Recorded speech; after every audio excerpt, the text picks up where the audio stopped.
Everybody, welcome today. I'm Maggie, UMD. I'm a functional and holistic medicine physician, and I'm an owner of Transform.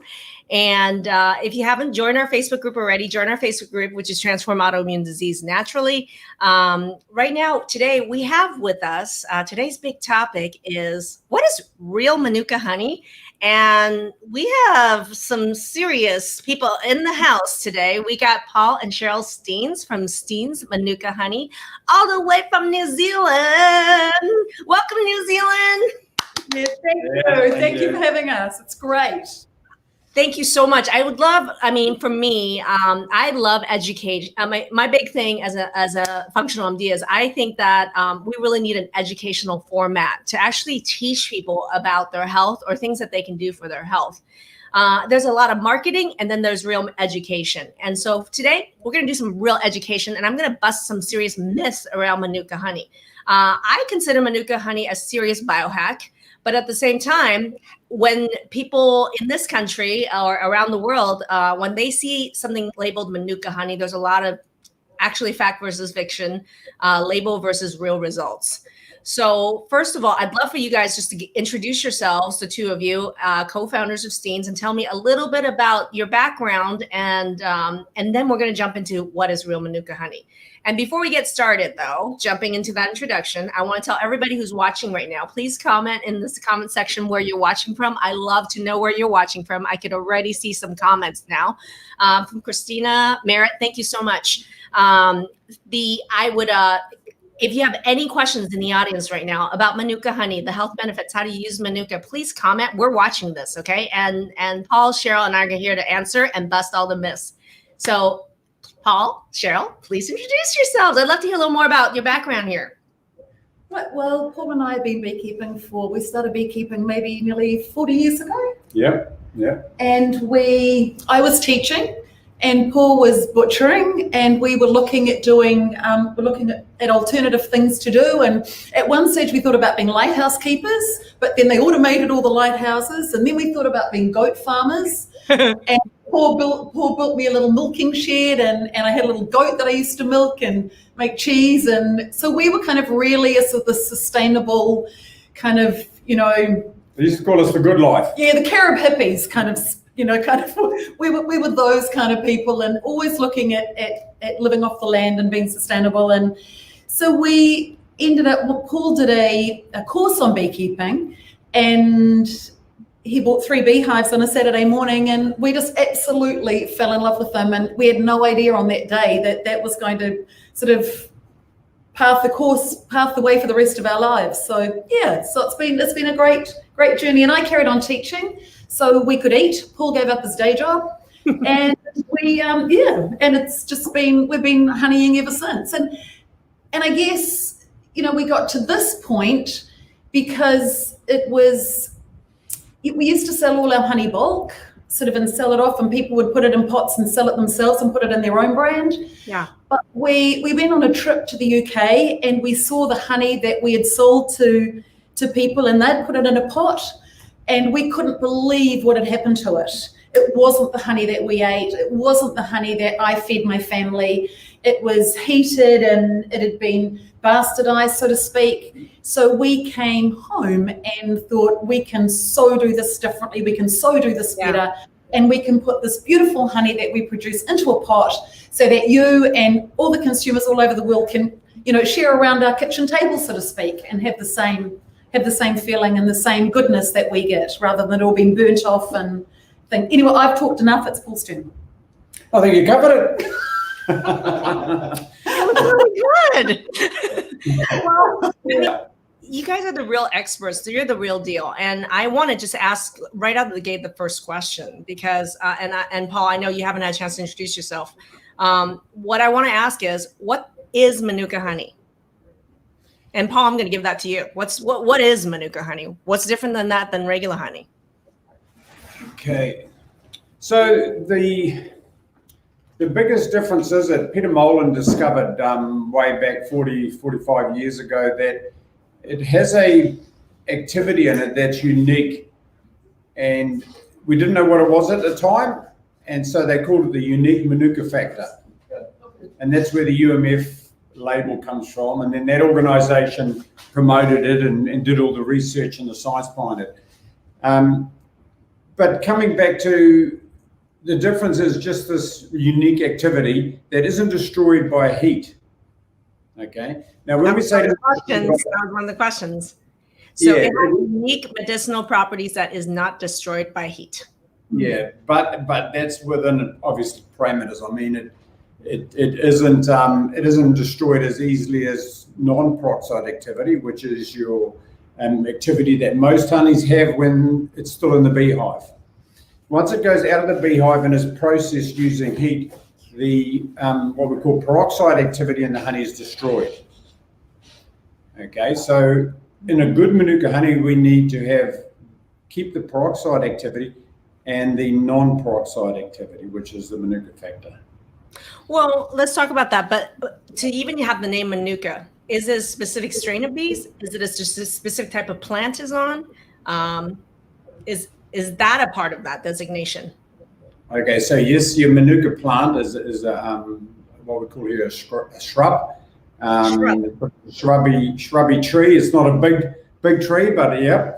And there is a number of different types of Manukas within that group. So that's where the bees collect this Manuka from. And we'll come on to that later, but the more of that they collect, the more pure the format is, which leads on to your grading system. Can honey be labeled Manuka if it's not even from this plant? We're talking now. And I guess coming back to that, that's exactly what was happening in the very beginning of the industry, because Manuka honey is a pretty new phenomenon, really, as far as, you know, putting it in a pot and consumers having it and people having it. So I guess in the early days, anything that was brown honey was put into a pot and sold as Manuka, which is kind of what you're alluding to there. That's what I'm alluding to, yes. Yeah. So that's why, you know, Peter Molan came in and the industry had to clean up his act, because, you know, consumers were being duped everywhere. So if we just take that a bit further and we start looking at the actual Manuka content, if you like, of a particular honey. So if we're talking about real Manuka, to our way of understanding this, real Manuka, it comes back to degrees. So obviously when the bees are out foraging, if there's not a massive stand of just Manuka, they're going to be collecting other honeys as well. And we can test for that. So we test for that using, under the UMF Association, they have their own standard, which is a little bit higher, if you like, or adds more parameters to the MGO standard, which the MGO standard is purely measuring just one chemical component in the honey. Whereas the UMF Association works more about the whole honey. Okay? Yeah, and we haven't even gotten to that, but we're going to get into how you grade Manuka honey and how meaningful or meaningless it is. I'm curious, because from the get-go, I'm going to start this conversation by letting everybody know that there is huge antimicrobial activity in Manuka that is superior to regular honey. And there definitely, and we'll go into more detail, but yes, one of our commentators said, is it related to wound healing? There's tons of data on wound healing. So topically, using honey, specifically Manuka for wound healing, incredible, right? But there's topical uses. People use it for the skin, for all sorts of autoimmune skin disorders, psoriasis as a mask. We'll go into that. And then there's orally ingesting it. But there's antimicrobial activities, and there's many health benefits to it we'll get into. But I still want to go back to this, which is, you know, first of all, we now know what is the definition of Manuka honey. But the second thing is then, okay, how do we know the Manuka honey that we're buying has those real antimicrobial activities? And okay, so this I think is the critical point of Manuka honey. This is what it's really, this is the guts of it, if you like. This is what it's really about. So when the work was first done by Peter Molan, unless the honey was at least a 10 plus, what we call a 10 plus, and I'll get onto that, it wasn't rated as having enough activity to really be of significant benefit. Okay, so MGO starts from a very low rating and goes all the way up to a high rating. MGO. That's MGO, MGO. And what does the word MGO stand for? So that stands for methyl glycoside. I totally didn't understand it, you New Zealander. Methyl glyoxal. Exactly. That's the actual. Measuring the actual chemical that is antimicrobial. Yeah. Yes. So what we have is a so the Manuka honey, to work at its purity rating, it has a rating, and the higher the rating, the more pure the Manuka content of the honey is. Yeah. So obviously, if you have a very low rating, it could have 80% other honeys in it. So the Manuka content in that honey is very low, and from a pure medical point of view, it will have a very low efficacy. And I agree with that. So what you're saying is that they're testing for the amount of the actual antimicrobial substance in the MGO rating.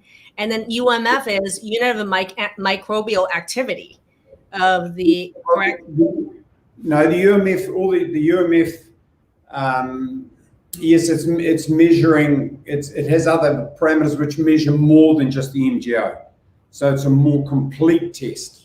Okay. Yeah. And it also, I think for the consumer, it's also very easy to understand, unless it has a UMF rating of 10 or above, or an MGO rating of 10 or above.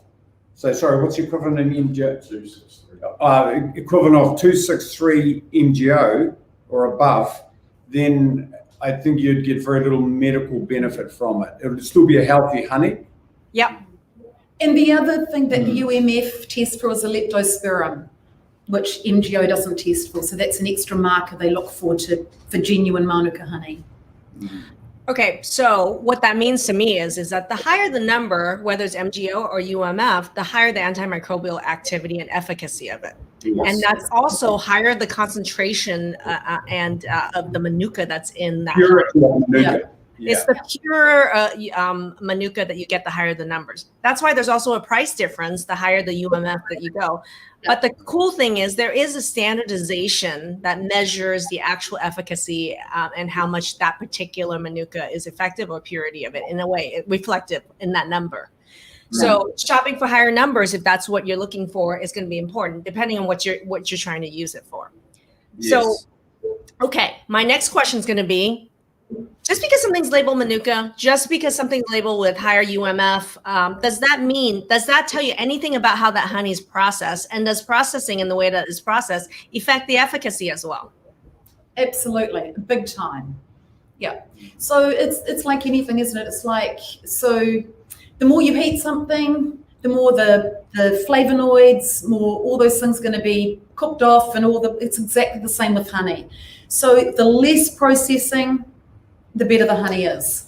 So, we've always, and I guess that comes back to that trip that we made to the UK and decided, how we could do this better. And one of the big things was, and Paul was very clever, and him and another beekeeper that he was working with developed a processing method where we didn't have to do all the secondary processing and all this heating, and so we could just honestly pretty much take that honey out of the beehive, not fine filter, because we still want to keep all the other things in it, and we can put it in a pot, and so it truly is raw. And I think where it's And I love that it's raw Manuka honey, and it's truly raw without any heat processing. Yes, and I think that's what's so disheartening in a sense for us also, because when you've got a product, whatever it is, you're also in marketing. So, so lots of beekeeping companies have also, and I'm not bagging anybody because that's not my game or our game, we wouldn't do that. But, they use words that aren't exactly true. And so they use the word raw as a terminology kind of for natural, or, where we know that honey has been treated and it's not raw. So it's like the word natural. Yes, and there's no standard for raw. There's no standard of what is actually raw honey. That is a huge point, because that's, for me, like when someone says something is natural, high fructose corn syrup can be natural, so that word could be meaningless. And so it's really important to question what that really means. And even if something is labeled raw Manuka honey, it doesn't mean it's actually raw in the sense that it was never heat processed. No, Yeah. that's right. Yeah. Correct. Because there's no regulation around the use of that term. Yeah. Am I right? Yeah, Okay. absolutely. And one of the problems why they like to secondary process the honey is because they can standardize it.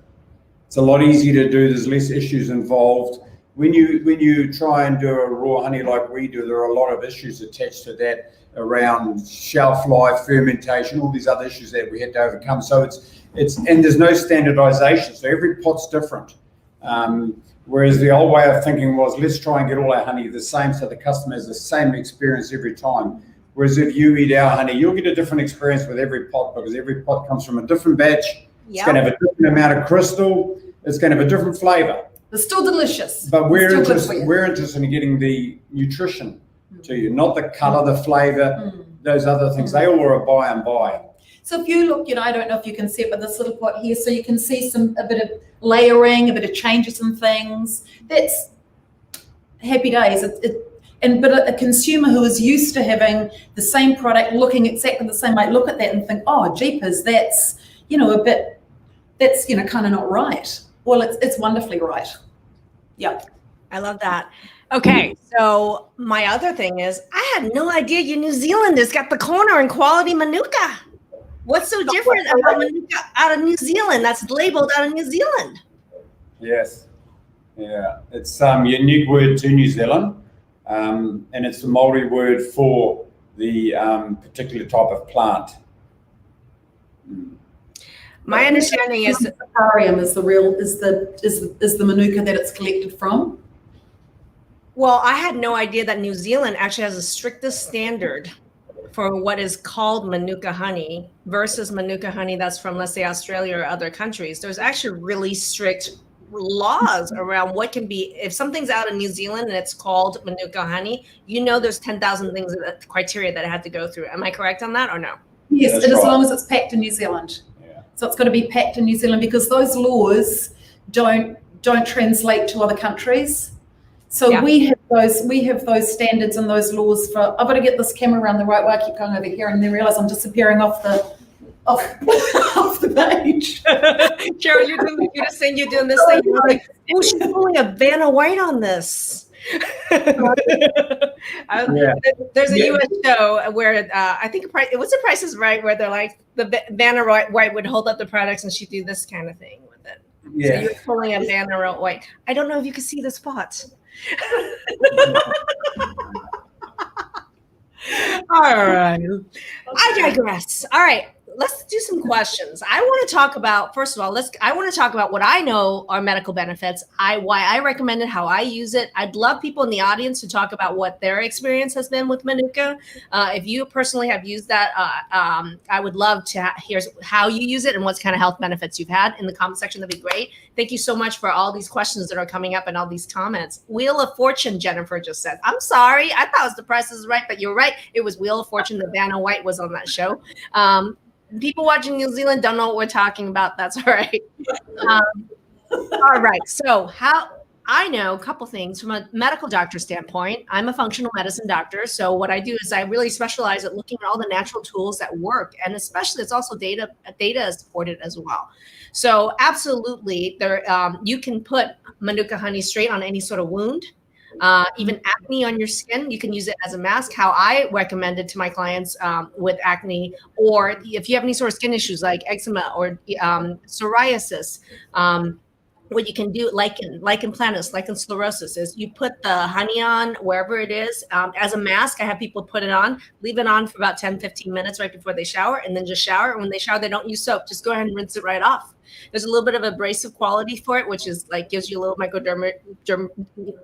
basically microdermabrasion. You use it to scrub it a little bit, and so it's a mask. You can use it as a mask. And if you're going to use it as a mask, me personally, I would use something that's UMF 20 or higher for me, so that you have optimal antimicrobial activities right on the skin. That's one way to use it, is on a wound or on your face as a mask. How do you guys use it personally, topically, like on the skin? Well, all the time. It's our first point of if ever we, amazing on burns, just like you can almost see the skin starting to, within days, starting to close up and heal. And I think, you know, there's just a lovely little story that the grandchildren, they just live up the road on the farm. And every time they cut themselves or graze themselves or skin their knees or whatever, they come straight in, Nanny Uba, I need honey. So it's just, you know, we plaster the honey on, stick a Band-Aid on, and happy days. So it's just, you know, I guess that's the paradigm shift, the shift in our thinking. We don't kind of think of putting honey on our skin. We think of ingesting it because that's kind of what we've always done. But there's an enormous amount of research out there that's been done on the efficacy of Manuka honey and wound healing. And I think one of the most incredible ones I saw was a document that I was sent over from a university in Melbourne where they had amputees who had chronic ulcerated bodies, like horrendous, like would make you weep to look at. Well, and they tried everything, couldn't fix it, and then 14 days with Manuka honey, and it was like a miracle. Me personally, some things that there are a couple of skin diseases that are very difficult to treat with people with autoimmunity, but there's many skin diseases where there's literally open sores and wounds. And I can think of pemphigus and pemphigoid. Those seriously are open wounds. And it's very difficult to treat, and just literally just put the Manuka right on it, and it's the quickest wound healing you're going to see. And there is data around wound healing, period. Yeah, there's lots of data around that. I find it really handy too, just to put a little bit of what you call a glad wrap. I'm not sure what you call it over there. You know, it's that stretch wrap. Plastic cling you put around, maybe. Wrap. Yeah. Because you want to keep that honey moist. The wound moist. Yeah, while it's healing. Yeah. And then just a bandage wrap. And the other thing too about using it on your face, because honey's a natural, I never know if it's a humectant or a humectant. It's a humectant, so it absorbs moisture and retains the moisture. So, you know, after you've had a lovely facial with it, I often, you know, I'd look around with the kids and I'd see them all sitting there watching TV with their faces plastered in honey, and you know, and so putting it on when you know got nothing to do, just sitting there watching telly, keep it on for whatever, a minimum of 10 minutes, and then like you say, just wash it off, and it leaves your skin feeling so moist and so beautiful. So yeah. Well, here's the other thing. A lot of people don't realize that when you actually soap your body, when you use something to clean your face that actually bubbles, anything that bubbles with soap has lye. And lye is actually really irritating to skin that already has eczema in it, or a cut in it, or any sort of allergy, or any sort of rash or itching. If you introduce lye to it, which is any soap that bubbles, you're literally putting fuel on a fire. So that's why when I recommend people use it as a mask on your face, don't go around. And in general, I don't use any product that bubbles like with lye on the face, because your face it's really a lot. Those products are very drying and they're very irritating. And a lot of people I deal with already have skin conditions, or they may even have open sores, right? So for me, when I recommend it using as a mask on the face, don't go washing it off with some soap. Go ahead and just go in the shower with some warm water and use it to actually clean and scrub your face out. That's the perfect way to end it, optimize its use as a mask and to actually clean as well. And the other thing maybe too that's worth mentioning is when you do use it on a wound or do use it, it can sometimes have quite a bit of a stinging effect, you know, and I just think to myself, well, you know, break through that. And the other thing too, sometimes the wound can look, for the first couple of days, can actually look worse. And you think, oh my goodness, this is getting worse, not better. But it's full of yucky things. It's debriding the wound, and it just once it's done that, then it's so much easier to clear up and heal. Yeah, I love that. So then let's talk next about how do we actually use it? How do we incorporate? How do we eat Manuka honey? So there's a lot of questions and misconceptions around, if you heat Manuka honey, do you basically lose all the benefits of it? Let's answer that question first. Yeah. Well, as Paul said before, it's the antibacterial activity in Manuka honey is heat stable. Well, you wouldn't go boiling it and turning it into sugar. Whatever right.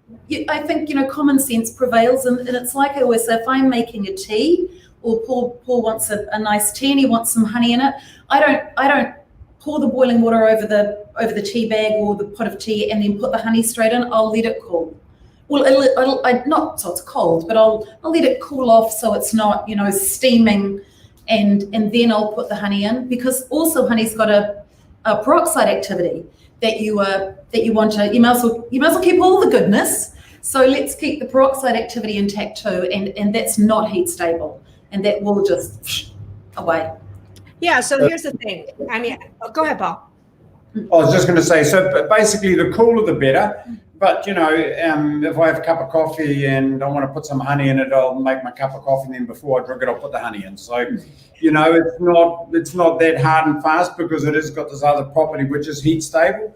But if I'm thinking I'm eating it for my purely from a medical or health use, then I would definitely not be heating it. Nothing over 40 degrees anyway. So there's data around the use of Manuka honey in gingivitis and oral problems. So we're learning a lot as functional physicians and data on microbiome in your gut. But now we're actually talking about an oral biome. So dental biome actually in our gums is actually a really important part of this whole gut connection. And there are actually now studies that if you use Manuka honey cold and just use it and chew it in your mouth, you like take half a teaspoon or a teaspoon and you chew it in your mouth. Just after doing it in like 14 days, there's actually total change in the amount of infection in the gingiva, in the gums. So people even they will just basically chew the Manuka honey, and that has oral benefits for the oral microflora. So this is a big emerging field in functional medicine, which is dental functional medicine and the bacterial flora in your mouth. So you can definitely do that way. Now, you mentioned you'll put it in some tea, you'll put it in some coffee. One of the things I love in the morning, and I'm big on hydration. We have in our Facebook group, if you haven't joined it already, it's Transform Autoimmune Disease Naturally. We run a couple times a year what I call the 10-day water challenge. And I really go in there and really educate people. And my God, it's not just all these things. It's water. Water really makes a big difference. And water is an incredible carrier molecule. So one of the things I personally do, just so everybody knows, is that I will have a thermos flask or a hydro flask next to my bed. And what's good about it is it keeps temperature. So if you want to have a big thing of warm water at first thing in the morning, you could do that. Or if you want a big thing of ice water, you could have it, and it's next to your bed. So first thing I do, Amy said she loves the water challenge. Thank you for all. There's so many people that benefited from it. So one of the things I do in the morning that I really love is warm water. Okay, a lot of people in this country don't drink warm water, but Asia, that's how I grew up. Is we drank warm water more than we did cold water. So what I would do is I would take the warm water, and I would put in a squeeze of organic lemon juice. I would put in a teaspoon of the Manuka honey. And if I want to have more fun with it, I'll throw in some ginger if I want to. But that to me is a really great way. First thing in the morning is the Manuka honey is very soothing and highly absorbable for the gut. And there's a lot of anecdotal evidence of people with irritable bowel syndrome, kids who have a lot of tummy aches. And when you actually do a little bit of Manuka honey and drink it, it actually is really gut soothing. Okay, so it's part of a gut healing protocol. And Manuka is also a probiotic. What probiotic means, there's a difference between probiotic and a prebiotic. Prebiotic is something that feeds the healthy bacteria in your gut. So you can get a very expensive probiotic, but if you're not feeding those guys, they may last a day or a week. But if you feed them a prebiotic, you actually help them multiply and grow. So that's the best investment and best results you're going to get is to feed your gut prebiotic. Now, fiber is a prebiotic, but Manuka honey is also a prebiotic. So I love starting my morning with some prebiotics. So this warm water idea, stirring in a teaspoon of the Manuka honey and then a squeeze of organic lemon. Lemon juice is a big stimulator of liver activity. Liver is the most important organ in detoxification. So first thing I do is hydrate myself with all that water, at least 30 ounces. I have the detoxification of the liver started with the organic lemon juice, and then my teaspoon of Manuka honey with probiotic and tummy soothing first thing in the morning. That's like my go-to. I love that use of it. It sounds great. And just carrying on with the gut health, Maggie, you obviously be very familiar with H. pylori. Yes. Yes. Now, unbeknown to me that when I was first getting into beekeeping and doing a lot of, I suppose, a lot of stress, and went in to see the specialist about stomach complaints. And he went and had a look, and he said, "Paul, you're very full of H. pylori." So he said, we're going to come back in 3 months' time, and if it's still bad, we're going to have to put you on a very hard course of antibiotics to get rid of this. So I thought, okay, fine. Didn't think any more about it. Carried on doing what it's doing. But in the meantime, between that time, we were just setting up our extraction plant for our Manuka honey. And because it was so full on and I wasn't getting to stop for lunch or anything, I was constantly eating honey to keep myself going. Three months later, back to the specialist. He has another look. Paul, I don't know what's going on, but there's no H. pylori. So I explained to him about the Manuka, and he just looked at me almost like, whatever. There's a study on that, Paul. Oh, okay, right. So at the same time, Dr. Molan had come out and said, this is what the stuff does. So on a number of occasions, and just recently again, because it will come back again as H. pylori, I'd been in again for some, looking for inside my stomach again with an endoscope, and same issue. There was also some inflammation that had been happening, and I can't remember the terminology they used, but it basically meant it was an ulceration, but it was similar. So same thing here. So I thought, right, I'm going to get serious about this again, because sometimes, you do tend to slack off a bit on these things. And I'm going to put myself on a really strict regime of Manuka honey and the turmeric. Yep. And I did that for 3 months. And when I went back to see the specialist, he looked at me confused. He said, look, there's no H. pylori. Yeah. But the pathologist report come back saying that you must have H. pylori because the signs in your stomach show that you've had it, but it's not there. So we don't know what's going on. I love this conversation because there's actually data now coming out to support what you're saying. And it's not like you're making this shit up. There's actually data supporting its use. H. pylori notoriously, well, Cheryl's laughing at my use of the word shit. We shit all the time. Well, we are talking about the bowels, all right? We talk shit all the time. Great. All right, so the H. pylori is a bacterial infection in your gut, but notoriously, it just comes back over and over and over again. And people go on rounds and rounds of multiple antibiotics to get rid of it. And for me, what's interesting about it is that even though you're taking, anytime someone takes an antibiotic, they're killing not just the target bacteria, which is H. pylori, but you're also killing a bunch of good bacteria as well. So I'm not saying it's bad, but I'm saying that it's not a necessarily cure-all. You could be actually creating some bacterial imbalances and problems with it. And interestingly, the use of Manuka honey in H. pylori has been shown in one study to be actually beneficial. And so for me, that's why like a lot of people are like, isn't sugar bad and all that? And yes, it still is. There is sugar in honey, but at the same time, it's not. You're not talking about, oh, I'm going to go drink this jug of Manuka right now. That's something I'd like to come back to you on with too, Maggie. Was we're talking before about the ratings and the amount of Manuka in the particular honey. And I think this is where it becomes very important because, like you're saying, you're not going to be wanting to consume. People want to know, how did this work? What was the regime that we used or that I used to get rid of this issue? So the diagnosis, I just looked it up because I couldn't remember the word, but it was intestinal metaplasia. Yeah. Intestinal metaplasia. Yes, metaplasia. That's what's in. And he said, I'm going to have to go on all this stuff, right? Yeah. Omeprazole and protein pump inhibitors and antibiotics. And I'm like, well, I'm going to try something else. And he just looked at me like I was crazy. No, you're not. So I did my research and I found that licorice capsules were very good for putting a lining on the stomach. Yes. I did the Manuka and licorice. And licorice is in a form called DGL, which is deglycerated licorice. It's the part of the licorice plant that's incredibly sticky and slimy. So it's a good coder for your gut, which then also helps you absorb the Manuka. So that's genius. I love that use of the licorice. Go on. And he couldn't get, the problem was when he came to do the colonoscopy, he couldn't see the bowel problem because of this lining of stuff, and he couldn't work out what it was, and he had to wash it off. It was the licorice. But anyway, so I think what's important here is to help people understand how this actually worked.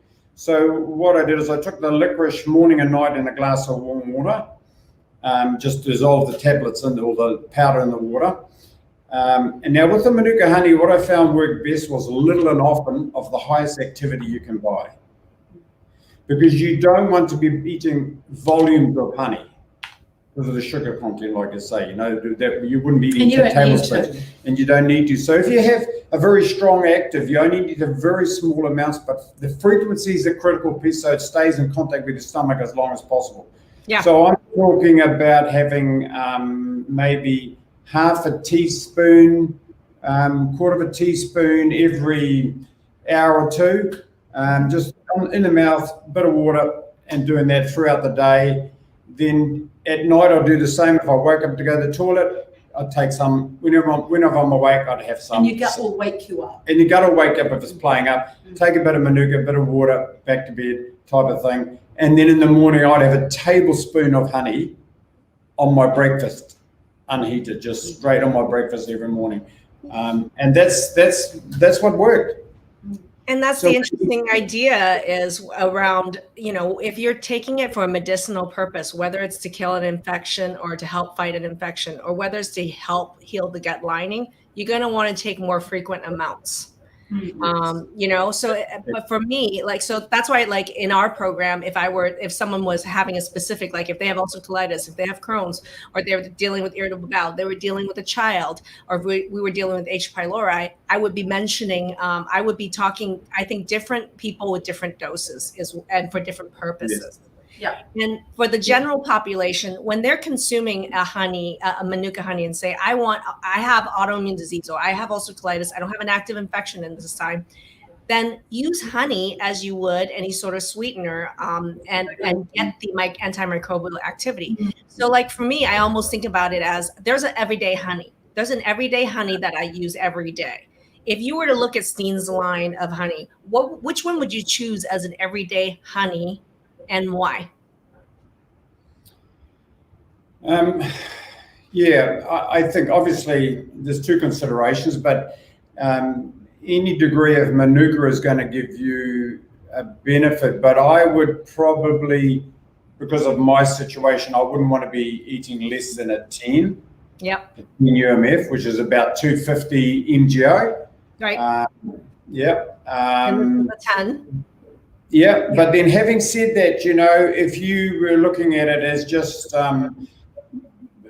bulk use, we're using it for everything, and kids are using a lot and eating a lot, and it's a price point issue, then going to a lower grade, you're still better off with this honey because of its rawness. Yep. Than you are with the processed honey. Yep. Okay, so you might use, even if you use the lowest grade MGO honey that we have, you're still better off because it's a raw product that has all these other benefits that a highly processed honey has already lost long ago. And I think I'm carrying on from what Paul's saying, we don't process our lower active honeys any different to our higher active honeys. They're processed exactly the same.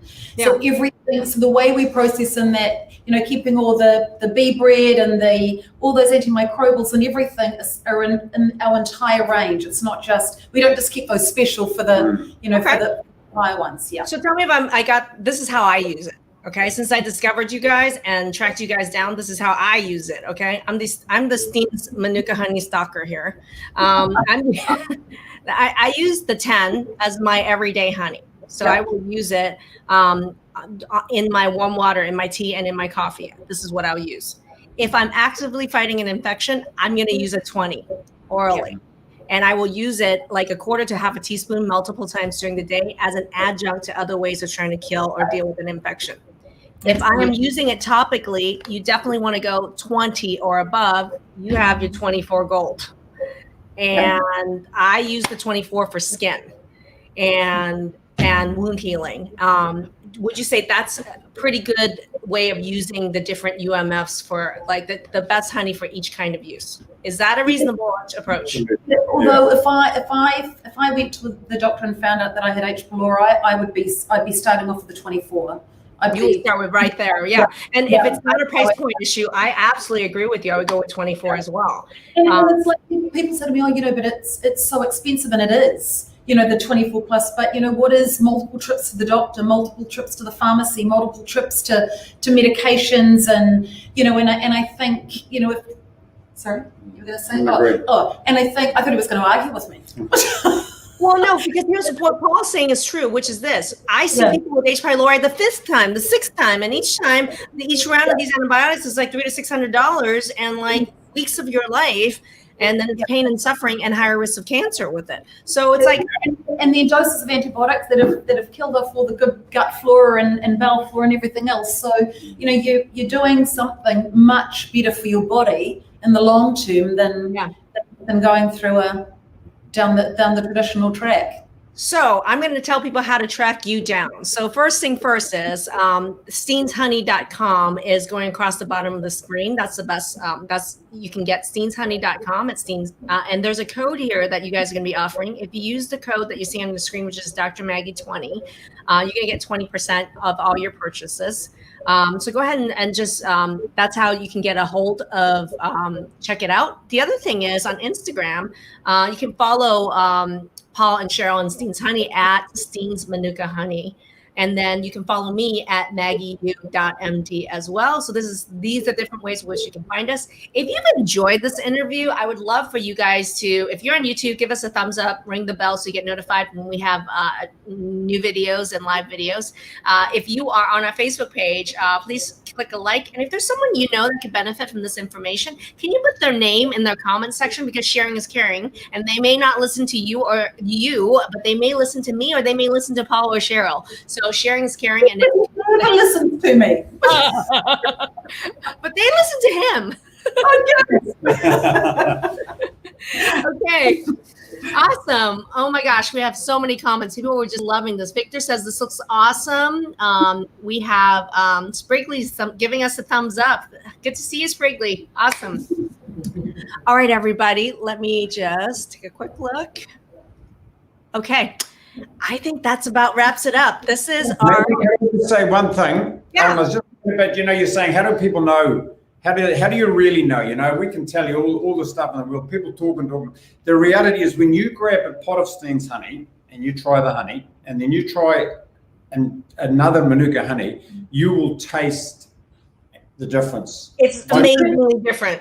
Maggie? But both in its texture and in its flavor. And the flavor is phenomenal because it hasn't been heated. So did you taste the difference? I did, and I smell the difference. So, I love to cook. If you guys are on YouTube, under the Foodie MD playlist, I am always cooking in the kitchen, and I'm touching my food, smelling my food, talking about my food. I like to get my hands dirty.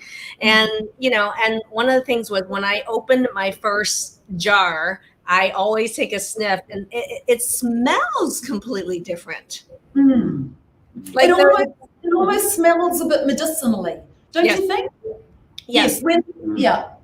And when you even buy regular honey, and I have bought other brands of Manuka honey, it is not the same experience whatsoever, which is why for me, I hounded you guys down and was like, let's educate the public about what it really is, what is real Manuka. And I call real as in real results, the kind of honey that you're going to get the results. You're going to buy Manuka, it's stuff that works. Yeah. Right? Absolutely. Yeah. We're not interested in just one chemical ingredient in a product, which is MGO. We're interested in the whole honey. And then maybe for another time and another discussion, would be really good to go even deeper into like the bee bread and the way we keep all that in the honey too, which is amazing. And that completely sets our honey apart from others because of the way we extract. I wouldn't even talk about the pollen in your honey and the fermented pollen and all that. That was okay. Who enjoyed this? Who enjoyed this? And if you want a part 2 to all about Manuka honey, the minutia on Manuka honey, in comment section, more on Manuka honey in the comment section. There's enough of you. I will hound them, and I will chase them down for a second interview and podcast. Okay, so thanks everybody. It wasn't as scary as we thought. We were really scared. Why are we scared? So scary. There's so many people, but it hasn't been nearly as scary. You've been great. I had to twist your arm. Sorry? I had to twist your arms for this. It was 30,000 people out there. That was scary. All right, everybody. If you guys could give Paul and Cheryl some thumbs up, some hearts, some likes right now, that'd be awesome. Thank you so much, everybody.